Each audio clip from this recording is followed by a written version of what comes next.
Hello everyone, welcome to Everest Online Academy. आज हामी यो भिडियोमा क्लास 10 को ग्रामरमा मोडल क्वेशन सल्भ गर्दैछौं सेट 5 को ग्रामर क्वेशन्स है त Okay, so without doing any delay we will get started. Okay, number 1, we shall visit you. That's a positive statement, negative tag. We shall visit you. अब के छ हुन्छ त we shall visit you. Shan't we? Shan't we? भनेर भन्दा भयो. He sings too into negative. अब verb 5 छ.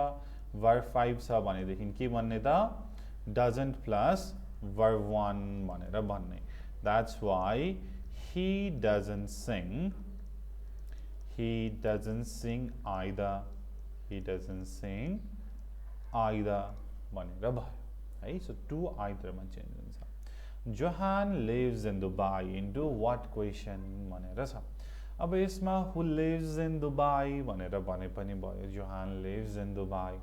अथवा Johan कहाँ बस्छ भनेर where question बनाए पनि हुन्छ है. Where does Johan live? Johan live by verb 1. So Johan lives in Dubai. Okay, number D. He a good film career. So supply correct tense have को correct verb हामीले यहाँ राख्नु पर्यो. अब कुनै पनि हामीसँग टाइम एडभर्बहरु छैन. So that's why उसको राम्रो फिल्म करियर छ भनेर सिम्पल प्रेजेन्टमा भन्ने. So he has a good film career. That's it. है. So his behavior satisfies me भनेर छ.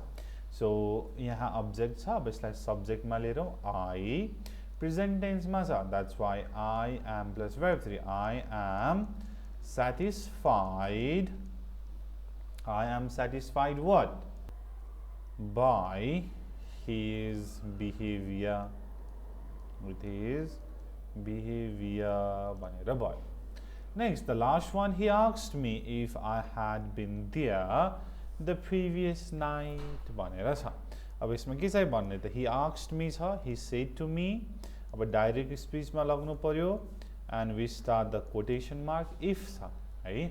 यहाँ had plus verb 3 छ भन्नुको मतलब हाम्रो डाइरेक्ट स्पीचमा verb 2 को हुन्छ. यो चाहिँ के हो त yes no question छ. That's why did or where भयो है. Where you here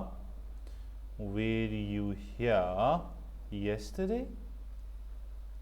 Were you here yesterday? अब त्यहाँ did राखेर भएन है. So were you here yesterday? So there को यहाँ here मा पनि चेन्ज हुनु पर्यो. He said to me, were you here yesterday? So this last one is kind of tricky है त. Okay guys, यसरी हामी सल्भ गर्छौं. Really easy छ. सबै भिडियोजहरु हेर्नुस्. यो भन्दा चाहिँ तपाईहरुलाई केही पनि चाहिदैन. यो सबै हेरेर जान्नु भयो भनेदेखि है त. Okay guys, thank you so much and I'll see you in the next one. Goodbye.